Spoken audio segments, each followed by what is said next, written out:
Good evening to all the students. You are most welcome on the digital platform of Dhruv Science Math Point. I Rohit Kumar Tyagi, your maths mentor, और ये हमारा चल रहा है syllabus of the class 10th chapter 1, और chapter 1 में आज हमारी है सेकंड क्लास। तो कल की क्लास में जो हमारे पास लास्ट इंफॉर्मेशन थी, that was the from 1 to 100 there are 25 prime numbers and 74 composite numbers. और मैंने आपको एक होमवर्क दिया था कि हमें एक लिस्ट प्रिपेयर करना है कि जो 25 प्राइम नंबर्स होते हैं वो कौन कौन से होते हैं। तो let's start to prepare the list, क्योंकि उस लिस्ट से फिर कुछ और इंफॉर्मेशन निकल के आती है जहां से ऑब्जेक्टिव क्वेश्चन बनते हैं, और वो ऑब्जेक्टिव क्वेश्चन भी आपको बोर्ड एग्जाम में परफॉर्म करने आने चाहिए।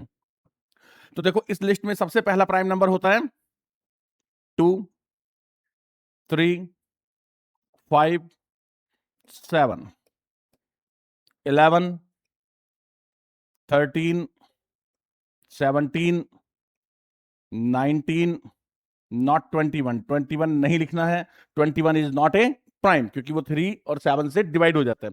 23 के बाद नॉट 25, 26, 27 भी नहीं आएगा, 28, 29। नेक्स्ट 31, 32, 33, 34, 35, 36 के बाद आएगा 37। 39 भी नहीं आता है, क्योंकि 39 भी 13 से या 3 से डिवाइड हो जाता है।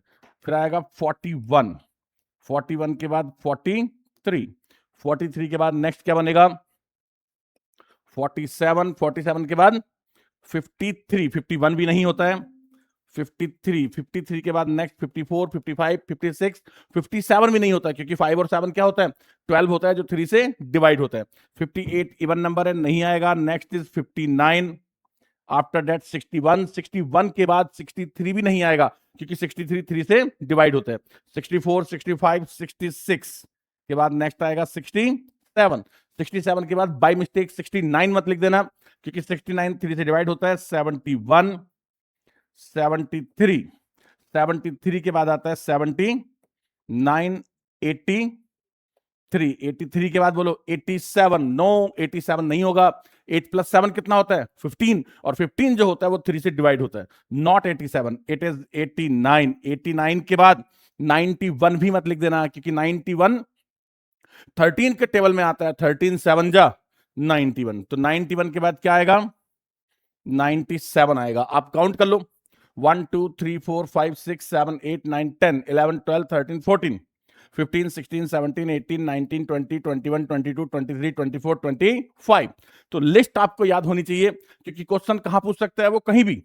जैसे मैं कल आपको बता चुका हूं कि प्रोबेबिलिटी के तीनों क्वेश्चन मैंने कल की क्लास में आपको एक्सप्लेन कर दिए थे, तो मैं दोबारा उसको एक्सप्लेन नहीं करूंगा। अब देखो, यहां से कुछ और इंफॉर्मेशन आती है। जैसे प्राइम नंबर में क्लास 10th वाले स्टूडेंट को दो चीजों का और नॉलेज होना चाहिए। एक होना चाहिए ट्विन प्राइम नंबर, को प्राइम नंबर, और वन मोर थिंग, एक और कजन प्राइम नंबर। तीन चीजों पर आपके ऑब्जेक्टिव क्वेश्चन बन सकते हैं। तो फोर्थ के बाद हम लेते हैं पॉइंट फिफ्थ, और पॉइंट फिफ्थ में लिखते हैं ट्विन प्राइम नंबर्स। अब देखो, ट्विन प्राइम नंबर्स कौन से होते हैं। ये हो गया from 1 to 100 there are 25 prime, 75 composite numbers. ये आपकी इंफॉर्मेशन हो गई। अभी हम आ गए ट्विन प्राइम नंबर्स पे। तो देखो बेटा, ट्विन प्राइम नंबर्स वो होते हैं जिनमें डिफरेंस 2 होता है। मतलब जिनमें, मतलब कैसे भी नंबर नहीं, ए pair of prime numbers. Definition को बहुत अच्छे से आपको समझना होता है। A pair of prime numbers whose difference is 2, whose difference is 2, a pair of prime numbers whose difference is 2, difference is 2 को नेक्स्ट लाइन लिख लेता हूं, whose difference is 2, राइट। अब यहां से इंफॉर्मेशन लिखनी स्टार्ट करते हैं। अब देखो, आप ये लिस्ट आपके पास है ऑलरेडी, ध्यान देना बच्चे। 3 और 5 का डिफरेंस क्या होता है 2, 5 और 7 का 2, 11 13 का डिफरेंस 2, 17 19 का 2, 29 एंड 31 का 2, 41 एंड 43 का 2, इसके बाद क्या आएगा 59 एंड 61 का 2, 71 और 73 का 2, इसके बाद कोई और बना, इसके बाद कोई नहीं है। लिस्ट बनाओ। तो ये बना हमारा पहला पेयर है 3 5, नेक्स्ट पेयर है 5 7, नेक्स्ट पेयर बना 11 13, next pair is 17 19, next pair is 29 31, next pair is 41 43, next pair is 59 61, और इसके बाद जो नेक्स्ट पेयर बना डेट इज 71 एंड 73। अब यहां से दो बहुत ही वैल्यूएबल इंफॉर्मेशन आपको मिलती है, आपको समझना होगा मेरी बात को। जैसे एक तो वो आपसे क्या पूछ सकता है, how many pair of twin prime numbers from 1 to 100। तो आपको याद होना चाहिए ये 8 होते हैं। कितने होते हैं? काउंट करो, 1 2 3 4 5 6 7 8। कितने क्वेश्चन बना? एक। Second, how many pairs of twin prime numbers from 1 to 50। तो 1 से 50 तक 1 2 3 4 5 6 6 होते हैं। How many pairs of twin prime numbers from 50 to 100। 50 से लेकर 100 तक कितने होते हैं? 2 होते हैं। और यही same information cousin prime numbers का भी होता है। जो ट्विन प्राइम नंबर्स का होता है, सेम इंफॉर्मेशन किसका होता है? कजन प्राइम नंबर्स का। इसके 4 के, ये है 4 का 5th पार्ट, 4 के 6 पार्ट पर चलते हैं और 6 पार्ट में हेडिंग लिखते हैं कजन प्राइम नंबर्स, और डेफिनेशन बनेगा a pair of prime numbers whose difference is 4। Cousin prime numbers में a pair of prime numbers whose difference, DIFFERENC आएगा ना, DIFFE, whose difference is 4, right. List prepare करना start करते हैं। Yes, let's start to prepare the list. देखो, सबसे पहला number क्या होता है प्राइम नंबर में? 2 2 + 4 6 प्राइम नहीं होता। 3 पे जाओ। किस पे जाओ? 3 + 4 7। 3 के बाद प्राइम नंबर बोलो। 5 + 4 9 9 प्राइम नंबर नहीं है। उसके बाद 7 पे जाओ। 7 + 4 11 बन गया। 7 के बाद प्राइम नंबर 11 + 4 15 15 प्राइम नहीं होता। नेक्स्ट 11 के बाद जो नंबर है 13 13 + 4 17 13 17 + 4 21 प्राइम बनेगा नहीं। 17 के बाद कौन है? 17 के बाद आएगा प्राइम नंबर में 23 23 + 4 27 प्राइम नहीं होता। फिर बोलो लिस्ट में नेक्स्ट कौन आएगा? बैक चलते हैं, एक पेज बैक चलेंगे, ज्यादा अच्छे से मिल जाएगा। 17 के बाद 19 और 4 23। 19 वाला नोट कर लिया हमने। 19 23 19 और 23, एक बीच में रह गया था 19 23 के बाद देखो 29 31 31 और 4 37 और 4 41 37 एंड 41। नेक्स्ट मिला 37 एंड 41, और 37 और 41 के बाद क्या मिलेगा? 43 and 47। Very good. 43 and 47 are cousin prime numbers. कितने हो गए? 1 2 3 4 5 6। 2 और चाहिए हमें, अभी 8 होते हैं। क्या मिलेगा? 67 71 और 79 और 83। तो 67 और 71, और एक और क्या मिला था? 79 एंड, और बेटा देखो कितना, मतलब कितना, क्या कहना चाहिए मुझे, कितना वैल्यूएबल इंफॉर्मेशन है।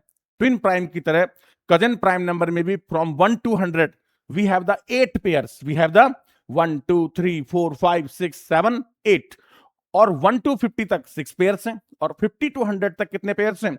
2 पेयर्स हैं। तो ये बात आप याद रखना। ऐसा नहीं है कि मैं हर एक चीज आपको लिखूंगा। वीडियो का मतलब यही होता है कि आपकी जो लिसनिंग है वो बहुत शानदार होनी चाहिए, और आप अच्छे से आप उसको सुनते रहें, और जो इंफॉर्मेशन है वो आप अपनी कॉपी में नोट कर लें। सिलेबस स्टार्ट हो चुका है। सबसे पहली चीज ये है कि आप एक नई कॉपी बना लें, और बिल्कुल जैसे मैंने कल डे 1 से स्टार्ट किया, डे 1 से आप पढ़ना शुरू कर दें। डे 1 डे 2 डे 3 ऐसे आपका चैप्टर जो है चलता जाएगा, और मैं आपको मतलब थ्योरेटिकल पोर्शन बिल्कुल शानदार, एकदम अल्टीमेट तरीके से, प्लस बुक, और बुक के बाद वर्कशीट्स, कहने का मतलब जब मैं चैप्टर 1 खत्म करूंगा तो फिर आप ये नहीं बोल सकते कि सर बोर्ड में ये क्वेश्चन आया और ऐसा क्वेश्चन आपने बताया नहीं था, या तो आपको एग्जैक्ट मिलेगा या आपको सिमिलर मिलेगा, लेकिन आपको क्वेश्चन जरूर मिलेगा। लेकिन कब मिलेगा? जब मैं चैप्टर 1 क्या कर दूंगा, कंप्लीट कर दूंगा। तब उसमें ऑब्जेक्टिव, सब्जेक्टिव, जितने भी टाइप के क्वेश्चंस बनते हैं, इंफॉर्मेशन बनती हैं, वो आपको सारी मिल जाएंगी। तो आपको क्या याद रखना है इसमें? क्वेश्चन क्या पूछेगा ऑब्जेक्टिव में कि how many pairs of cousin prime numbers from 1 to 100। तो एक तरीका तो ये है कि आपको कजन प्राइम नंबर की डेफिनेशन आती है, आप बनाकर देखें, या फिर आप इंफॉर्मेशन को सीधा याद कर लें इस क्लास से समझ करके। तो बेटर तो यही रहेगा कि क्लास समझ ली जाए और इंफॉर्मेशन को लर्न कर लिया जाए। तो यहां पर लिखने की उसकी जरूरत नहीं होती है। तो ये आपका आ गया cousin prime number. Cousin prime number के बाद अब आपका आता है 7 पे को प्राइम नंबर्स। को प्राइम नंबर्स जैसा इसका नेम है, डेफिनेशन में बिल्कुल भी वैसा नहीं होता है। क्योंकि देखो, ट्विन प्राइम में क्या था? A pair of prime numbers. Cousin prime भी क्या था? A pair of prime numbers. Coprime में a pair of prime numbers नहीं होता, ए पेयर ऑफ नंबर्स। बहुत सिंपल डेफिनेशन है, ए पेयर ऑफ एनओएस मतलब numbers whose HCF equal to 1, जिनका एचसीएफ क्या होता है? 1 होता है। कोई भी ले सकते हो आप, जैसे फॉर एग्जाम्पल मैंने लिखा 2 3, मैंने लिखा 3 4, तो मैं तो ऐसे चाहूंगा तो बहुत सारी चीजें लिख दूंगा। तो आप ऐसे बोल सकते हैं कि 2 कॉन्जुगेटिव नंबर्स आर ऑलवेज को प्राइम नंबर्स। क्या लिख सकते हैं? आपको ऐसे लिखने की जरूरत नहीं है इसको लिखने की बार बार, क्योंकि ऐसे बहुत सारे एग्जाम्पल बन जाएंगे। तो इंफॉर्मेशन लिखें आप, इंफॉर्मेशन में क्या बनेगा? 2 conjugative numbers, conjugative numbers, 2 conjugative numbers, थोड़ा सा स्पेस बनाते हैं,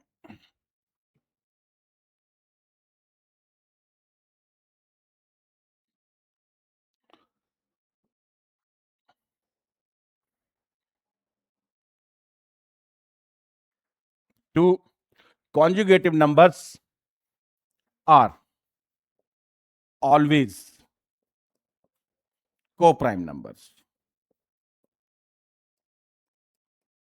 are always co-prime numbers। अब ऐसा भी नहीं है कि यार 2 कॉन्जुगेटिव नंबर होंगे तो वही को-प्राइम होंगे। आप कोई भी नंबर ले सकते हो दो, जैसे आपने एग्जांपल में लिखा 4, अब 4 के साथ 11 लिख लो। देखो आप, तो 4 और 11 में क्या कॉमन है? What is the common in 4 and 11? Common है ही नहीं। और जब कॉमन नहीं होता इट मींस कॉमन इज 1। तो उसमें कॉमन क्या होता है? 1, क्योंकि 1 तो सब में रहता है ना बेटा। तो 1 जो होता है वो सब में इंक्लूड होता है। तो जिन दो नंबर्स में कॉमन नहीं होता उनके बीच में कॉमन क्या होता है? 1 होता है। आपको क्या करना है कि जब भी आपको कोई दो नंबर दिए तो आपको चेक करना होता है कि उसमें कॉमन आएगा या कॉमन नहीं आएगा। जैसे सपोज कि मैंने एक नंबर लिखा 100, 100 के बाद लिखा 1023। अब बोलो इसमें कुछ कॉमन है? इसमें कुछ भी कॉमन नहीं आएगा। अब एक इवन है और एक ऑड है। अब ऐसा भी नहीं है कि इवन ऑड में कॉमन नहीं आता, कॉमन आ जाता है, कॉमन आ सकता है। बट इसमें जो कॉमन है वो नहीं है। नहीं है का मतलब कॉमन कितना हो गया? 1। तो ये भी कैसे नंबर है? को प्राइम नंबर से। तो ईटीसी ऐसे आप जितने चाहे एग्जाम्पल लिख सकते हैं। तो ये बहुत ही एक वैल्यूएबल टॉपिक था जिसके अंदर जो प्राइम नंबर्स की पूरी डिटेल थी वो आपको मिल चुकी है। अब इसके बाद जो आपका नेक्स्ट टॉपिक आता है वो नेक्स्ट टॉपिक क्या है बोलो? अब यहां पर यह समझना पड़ेगा कि यहां पर देखो, जो प्राइम नंबर का डेफिनेशन मैंने आपको बताया था, तो मैंने लिखा था a prime number has exactly 2 factor और a composite number has exactly 4 factor. तो फैक्टर्स को, किसी भी नंबर में कितने फैक्टर्स होते हैं, कैसे मैं फैक्टर्स को काउंट करूंगा, तो ये हमारा टॉपिक कितने नंबर चल रहा था लास्ट में? 4। ये सब 4 के अंदर था। तो एक न्यू लेते हैं 5, और बहुत अच्छे से आपको समझना है। 5 नंबर टॉपिक है फैक्टर्स एंड डिवाइजर्स एंड, और आप मेरी बात को समझना, एक एग्जांपल के थ्रू चलते हैं।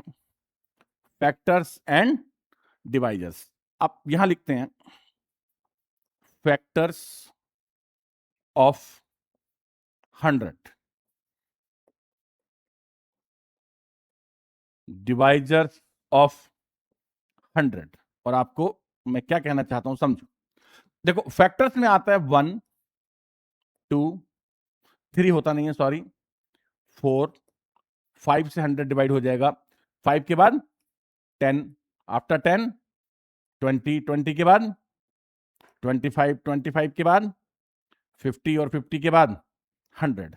पहली बात समझो, सपोज कि आई हैव द 100 रुपीज, और अगर मैंने उस 100 रुपीज को 2 स्टूडेंट्स को देना है तो मैं 50-50 दूंगा, मतलब वो डिस्ट्रीब्यूट हो जाएगा, डिवाइड हो जाएगा। इसका मतलब ये हुआ कि डिवाइड करने के लिए कम से कम हमारे पास 2 एलिमेंट होने चाहिए, या 2 पर्सन होने चाहिए, या 2 नंबर होने चाहिए। यानी डिवाइड करने के लिए कम से कम कितने होने चाहिए? 2, नॉट 1। तो याद रखना कि 1 is a factor but not a divisor. क्या याद रखोगे? 1 क्या होता है? फैक्टर होता है, लेकिन 1 क्या नहीं होता? डिवाइजर नहीं होता। क्योंकि 100/1 कि मेरे पास 100 रुपए हैं और वो मैंने किसी अपने स्टूडेंट्स को देने हैं, एक बच्चे को देने हैं, तो बस मैं सीधा दे दूंगा, उसमें डिवाइड क्या हुआ। लेकिन अगर मुझे 2 को देने हैं तो मैं उसको 100/2 यानी 50-50 दूंगा। तो क्या याद रहेगा आपको कि 1 जो होता है that is the factor but not the divisor. तो डिवाइजर्स ऑफ 100 में 2, 4, 5, 10, 20, 25 और 50। इसका मतलब अगर मैं 100 की बात करता हूं तो यहां से एक लॉजिक बन के आया। यहां पर मैंने क्या नहीं लिखा? 100 नहीं लिखा। क्यों नहीं लिखा? क्योंकि इटसेल्फ और 1 का कॉम्बो है। जहां 1 होगा वहां कौन होगा? इटसेल्फ भी होगा। तो किसका कॉम्बो है? 1 का। किसके साथ है?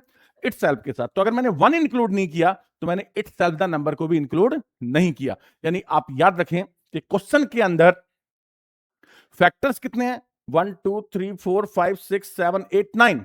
डिवाइजर कितने हैं? 2 कम है। यानी divisors are 2 less than the number of factor. तो इंफॉर्मेशन ये बन के आती है हमारे पास कि number of divisors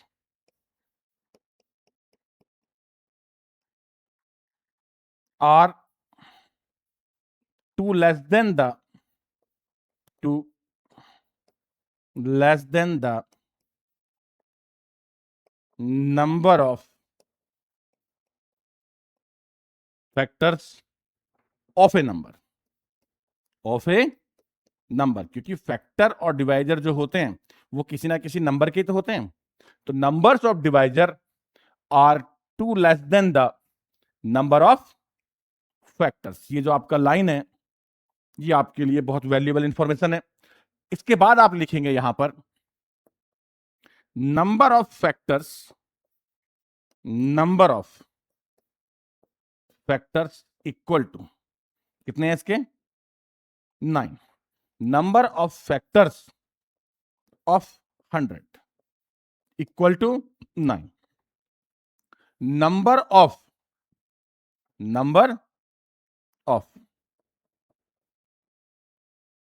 divisors of 100, 9 minus 2 equal to 7।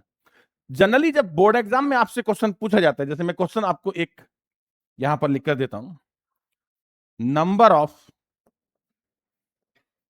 Divisors of 50, number of divisors of 50। तो मैक्सिमम बच्चे मिस्टेक कर देते हैं। क्या मिस्टेक करते हैं समझना? वो क्या करेंगे? 50 के फैक्टर ट्राई करते हैं।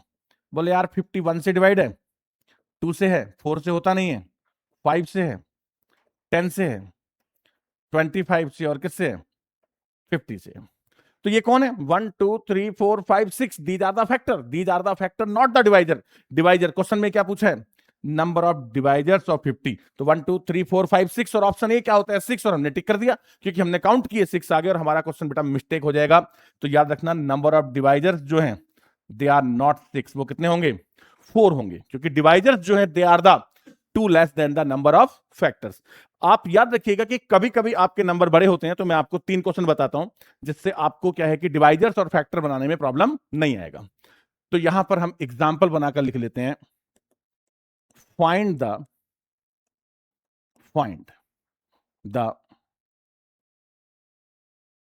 नंबर ऑफ फैक्टर्स लिख लो, चाहे डिवाइजर्स, इंफॉर्मेशन तो आपको आई गई। Factors of first 1000, second question ले लेते हैं 3375, थर्ड क्वेश्चन कोई भी ले लो यार, कोई प्रॉब्लम नहीं है इसमें। आपको तो सिर्फ सीखने से मतलब है। 1200, है ना। बस याद रखना कि जब मैं क्या सिखा रहा हूं, फैक्टर्स, और अगर एग्जाम में डिवाइजर्स आएगा तो आप क्या करेंगे, 2 में से माइनस कर देंगे। अब इसमें से फर्स्ट कौन है, फर्स्ट कौन है बोलो, 1000। ध्यान से समझना, आपको क्या करना है, 1000 के प्राइम फैक्टर करने हैं। 10 10 10 1000 होता है, प्राइम फैक्टर करो, 2 इंटू 5, 2 इंटू 5, 2 इंटू, ये प्राइम फैक्टर हो गए किसके, 1000 के। 10 नहीं लेना आपने, 10 is not a prime number, ठीक है।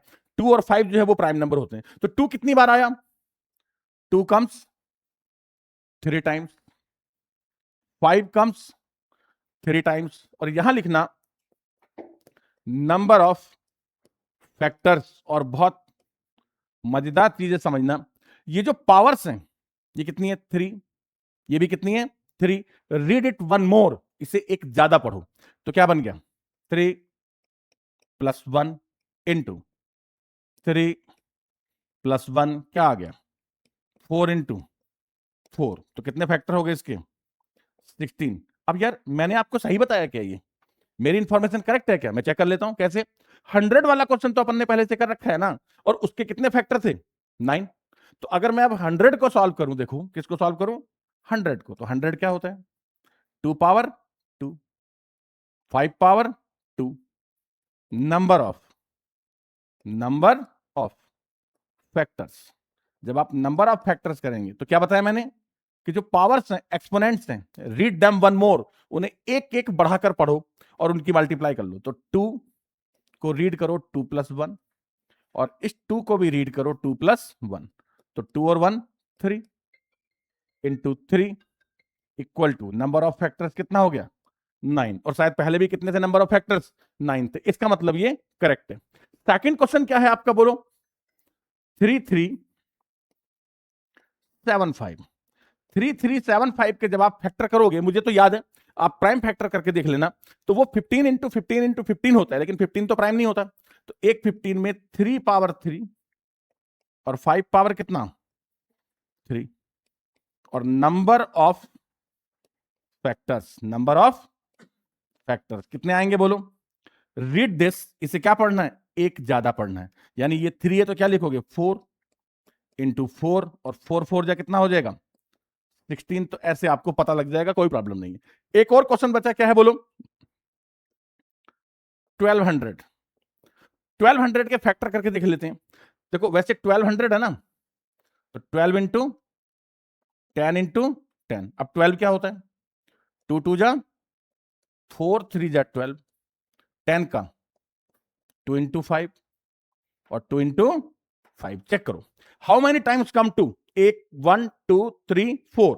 तो 2 comes 4 times, 3 comes 3, how many times comes 3, 1 only, 1 time. And 5 comes 2 times, 5 power 2। इसकी कोई जरूरत नहीं, this is the rough work now. अब तो ये रफ वर्क हो गया। अब मुझे क्या चाहिए, number of factors, number of, तो जो पावर्स हैं, read it one more, read it one more, read it one more, और मल्टीप्लाई कर लो। तो 4 का क्या बना, 5 इंटू 2 इंटू 3। तो 5 2 जा 10, 10 3 जा 30। तो नंबर ऑफ फैक्टर्स कितने आ गए, 30। इसका मतलब अगर आपसे नंबर ऑफ डिवाइजर्स पूछे तो कितना आ गया। एक बात का याद रखना, कभी कभी क्वेश्चन पेपर में लिखा होता है एक्सक्लूडेड 1, तो एक ही माइनस करना है, 1 ही, यानी नंबर ऑफ फैक्टर्स कितने हैं, 30। अगर उसने लिखा हो एक्सक्लूडेड 1 तो 29, अदरवाइज 28। नहीं तो आपने नंबर ऑफ डिवाइजर्स कितने लिखने, 28। कभी कभी वो सिर्फ एक सिंगल डिजिट को माइनस करने के लिए बोलता है, तो सिंगल को माइनस करना है। नहीं तो हमने कितने माइनस करने होते हैं, 2 माइनस करने होते हैं, याद रहेगा आपको। अब इसके बाद में हमारा, तो इससे आपको एक क्लियरिटी बन जाती है कि जो प्राइम नंबर का डेफिनेशन होता है वो क्या होता है, एग्जैक्टली 2 फैक्टर्स। तो वहां से आपको याद रहता है कि यार जैसे प्राइम नंबर है 5, तो 5 के फैक्टर 1 इंटू 5, यानी 1 तो होगा, और इट्स ऑल द 5। और अगर उससे ज्यादा बने तो क्या बनेगा, कंपोजिट। तो हम किसी भी नंबर के जितने भी फैक्टर्स बन सकते हैं, इस टेक्निक से बता सकते हैं कि भाई इस नंबर के टोटल इतने फैक्टर बन जाएंगे। तो इफ दे आर द 2 तो प्राइम है, अगर वो 2 से ज्यादा हैं तो वो क्या है, कंपोजिट है। तो ये हमारा टॉपिक नंबर था कितना, 5। और 5 के बाद हम चलते हैं नेक्स्ट टॉपिक पर, तो ये 6 नंबर टॉपिक पे हम क्या लेंगे देखते हैं। अब आपका 6 नंबर टॉपिक आ जाता है रैशनल एंड इरैशनल नंबर। अब देखो आप समझना, धीरे धीरे धीरे धीरे हम क्या है कि जैसे पहले जो चीजें मैंने बताई कल वाली क्लास में, N set, W set, Z set, वो 9th क्लास से रिलेटेड था मैक्सिमम, बट हमें क्या है कि बेसिक सारी चीजें हमें पता होनी चाहिए। अब rational number, irrational number and real number, हम इन 3 चीजों पर फोकस करेंगे, और ये 3 की 3 चीजें कनेक्टेड हैं क्लास 10th के साथ 100%। यानी जो हमने प्राइम और कंपोजिट से स्टार्ट किया है वो एकदम 10th के साथ कनेक्टेड है। एक लाइन उसमें रह गई यार, एक इंफॉर्मेशन उसके अंदर और देना था, फैक्टर्स और डिवाइजर्स के अंदर। आप समझ लो, इससे क्वेश्चन पूछा था, जैसे आप समझना उसी का पार्ट है कि a prime number has exactly 2 factors, has exactly 2 factors. Square of a prime number, square of a prime number has exactly, याद रखिएगा 3 फैक्टर्स। लास्ट ईयर के पेपर्स में था ये question.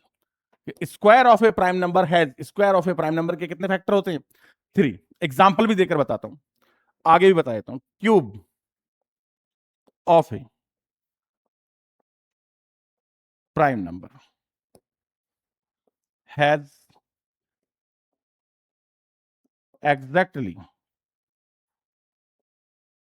4 factors, has exactly 4 factors. अब आपको यहां पर यह सीखना होगा कि भाई अगर मैं इस सारे प्रोसेस को एक इंफॉर्मेशन में कन्वर्ट करना चाहूं तो कर सकता हूं। इसका मतलब यह हुआ कि n power of a prime number, क्या मतलब हुआ? n power of a prime number has exactly n plus 1 factor. Clear?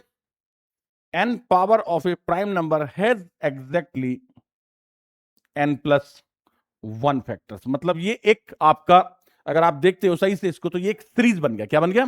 Series. एक इसके फेवर में एग्जांपल देता हूं आपको, देखो 5, square of a prime number, 5 का स्क्वायर करो 25, 125। और एक काम और करते हैं, ये कौन है? 5 है। Square of a prime number 5 power 2 है।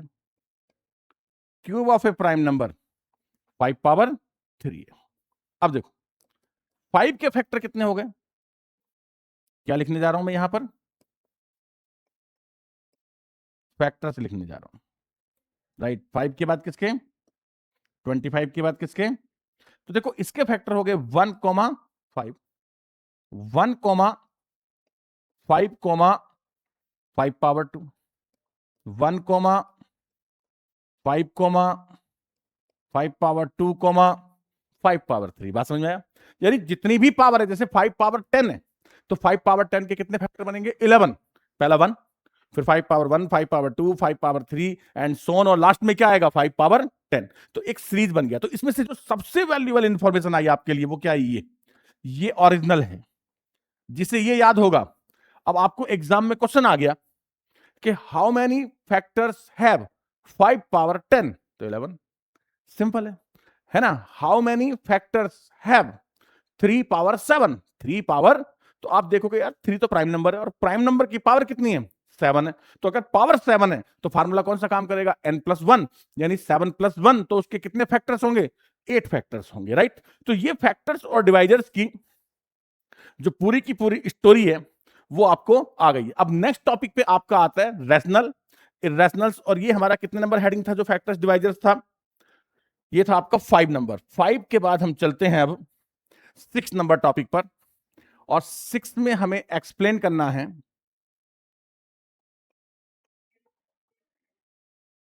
रैशनल एंड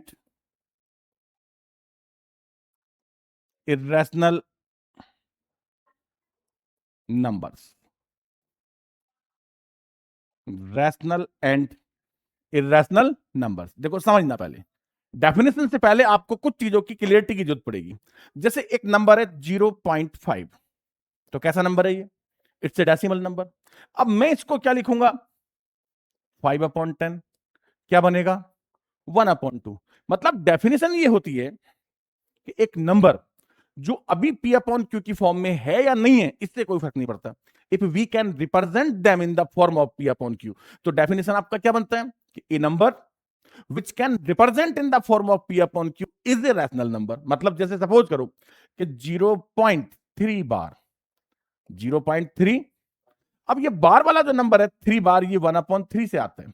जब हम 3 से 1 को डिवाइड करेंगे तो 0.333333 ऐसे आएगा। इसका मतलब 0.3 बार जो है वो कौन है? रैशनल है। ऐसा नहीं है कि 1/3 रैशनल है, नो, ये रैशनल है। क्यों रैशनल है? क्योंकि मैंने इसे रिप्रेजेंट कर दिया किसकी फॉर्म में? P अपॉन Q की फॉर्म में। एक बात, दूसरी बात बताता हूं। जैसे मैंने लिखा 25/100, तो रैशनल नंबर है? तो आप सब बोलेंगे सर है।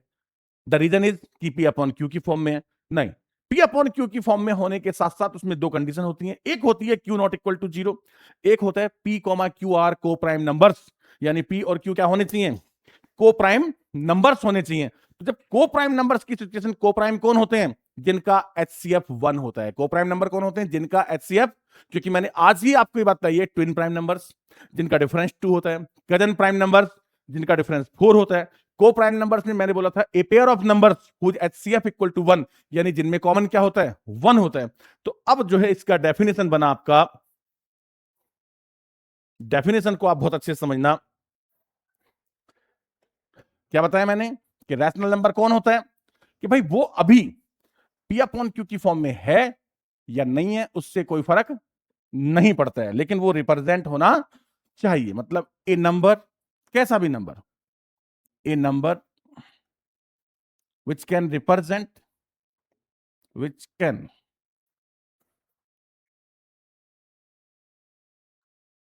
represent in the form of, which can represent in the form of P upon Q such that Q not equal to 0 और P Q R को prime number, P Q R को prime number. तो a number which can represent, जैसे represent कर सकते हैं किसकी form में? In the form of P upon Q, जिसे P अपॉन Q की फॉर्म में रिप्रेजेंट कर सकते हैं, is known as rational number. अब एक और प्रॉब्लम खड़ा हो गया कि भाई रैशनल नंबर है कौन? Do your rational numbers know your rational numbers. आपको अपने रैशनल नंबर्स को जानना है। तो सबसे पहली चीज समझना, N W Z, मतलब all the natural numbers are rational, all the whole numbers are rational, all the integers are rational. क्योंकि कोई भी नेचुरल नंबर है, जैसे 5 अपॉन में 1 लगा दो, 5/1 बन जाएगा। इंटीजर -5 अपॉन में 1 लगा दो। तो यहां पर को प्राइम नंबर्स की जगह इंटीजर्स भी लिख सकते हैं। क्या लिख सकते हैं? इंटीजर्स भी लिख सकते हैं, राइट। तो NWZ, इसके बाद क्या लिखेंगे आप? बोलो। क्योंकि अलग अलग, जैसे ऐसा नहीं होता कि हमने क्या करना है कि एग्जाम्पल देने हैं तो हम एग्जाम्पल बोल रहे हैं। अब जैसे एग्जाम्पल में फ्रैक्शंस, हमें ये पता है कि यार ये जो 2/5 है रैशनल है, 5/2 है रैशनल है, एक नंबर है 2 एंड 1/4 क्या है? रैशनल है। तो ऐसे तो बहुत सारे हो सकते हैं, बट आप इसको कैसे लिखोगे? All the fractions, all the fractions. अब फ्रैक्शंस कितने टाइप के होते हैं? प्रॉपर, इम्प्रॉपर और मिक्स। तो इसका मतलब all the proper fractions are rational, all the improper fractions are rational, all the mixed numerals are rational. तो कहने का मतलब क्या लिख सकते हो आप? एक एग्जांपल ये हो गया पूरा पूरा ऐसा नहीं है, आपने सिंगल सिंगल एग्जांपल नहीं लिखना, सेट बनाकर लिखना है, पूरे पूरे ग्रुप में लिखो। तो क्या आएगा, ऑल द फ्रैक्शंस, यानी इसमें पूरे के पूरे मैथ में जितने भी फ्रैक्शंस होते हैं, जितने भी फ्रैक्शंस होते हैं वो सब क्या होते हैं, रैशनल नंबर्स होते हैं। फ्रैक्शन कितने टाइप के होते हैं, 3 टाइप के होते हैं, प्रॉपर, इम्प्रॉपर और मिक्स्ड। तो ऑल द फ्रैक्शंस लिख दो, उससे काम चल जाएगा। अब नेक्स्ट देखो, जैसे √1, √4, √9, √25 dash dash dash dash ETC। मतलब ऐसे जितने भी नंबर हैं जो होल स्क्वायर नंबर है और जिनके ऊपर रूट लगा हुआ है, यानी जिनका हम अंडर रूट फाइंड कर सकते हैं और रूट हट जाएगा जहां से, तो वो सारे के सारे नंबर कैसे होते हैं, रैशनल नंबर्स होते हैं। इसके बाद क्या आ गया, इसके बाद इसमें आता है डेसिमल नंबर। क्या आता है, डेसिमल नंबर। तो डेसिमल नंबर का एक चार्ट होता है, तो rational number and irrational number हो गए। डेसिमल नंबर का जो चार्ट है वो मैं आपको इरेशनल की डेफिनेशन और बताता हूं, उसके बाद बताता हूं। तो पहले इरेशनल नंबर्स पे चलते हैं, राइट। और यहां मैंने छोड़ दिया, क्या छोड़ दिया, chart of the decimal number. चलो, इरेशनल क्या है आप समझना, बहुत सिंपल है।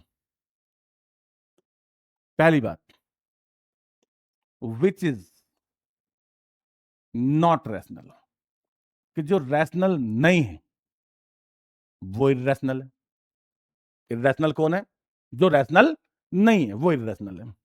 सेकंड, अब रैशनल कौन होता है, जिसे P अपॉन Q की फॉर्म में लिख सकते हैं। तो इरेशनल कौन होता है, यानी उसे P अपॉन Q की फॉर्म में भी नहीं लिख सकते हैं। तो क्या लिखोगे, which can't represent in the form of in the form of P upon Q। क्या बता रहा हूं मैं आपको, इरेशनल्स, इरेशनल, इरेशनल कौन है, irrational which is not rational, which can not represent in the form of P upon Q। और third condition, third condition समझना, थर्ड डेफिनेशन में आपको ये समझना होगा, जैसे एक नंबर है 23, 223, 333 dash dash dash dash dash. तो ये कौन है, कैसा नंबर है ये, बोलो। Non terminating, non repeating. तो यहां पर आपको लिखना है non terminating, terminating and non repeating, non terminating and non repeating numbers are irrational numbers, irrational numbers। For example, कोई भी पैटर्न आप बना सकते हो, जैसे 1.01, 001, 001 डैश डैश जरूर लिख देना। जैसे आपने बना दिया 0.12, 11, 22, 111, तो इस पैटर्न को आप जहां तक चाहे वहां तक क्या कर सकते हो, बना सकते हो। तो ये सारे के सारे क्या होते हैं, इरेशनल नंबर्स होते हैं। और कौन आता है इरेशनल नंबर्स में, और आता है pi. Pi is always an irrational number. Pi क्या होता है, क्योंकि पाई की जो वैल्यू होती है 22/7, तो that is the value which is nearer to pi in fraction form. वो पाई का एक ऐसा वैल्यू है जो फ्रैक्शन फॉर्म में पाई की वैल्यू के नियरर है। लेकिन पाई की जो वैल्यू होती है वो non terminating and non repeating value होती है। कैसी वैल्यू होती है, नॉन टर्मिनेटिंग एंड नॉन। और एग्जांपल में आप क्या लिख सकते हैं, जैसे √2, √3, √5, मतलब जिनका आप क्या नहीं कर सकते, रूट फाइंड, कंप्लीटली आप रूट फाइंड नहीं कर सकते, वो क्या आते हैं, इरेशनल। अब जो कल की क्लास है बेटा, उसमें मुझे आपको डेसिमल नंबर चार्ट एक्सप्लेन करना है। तो कल की क्लास की शुरुआत मैं करूंगा डेसिमल नंबर चार्ट से। तो आज की क्लास यही करते हैं। तो आप जो है वो लाइक सब्सक्राइब करते रहिएगा चैनल को, और अपनी जो क्लासें हैं वो लगातार आप पढ़ते रहिएगा। Thank you, thanks to all of you.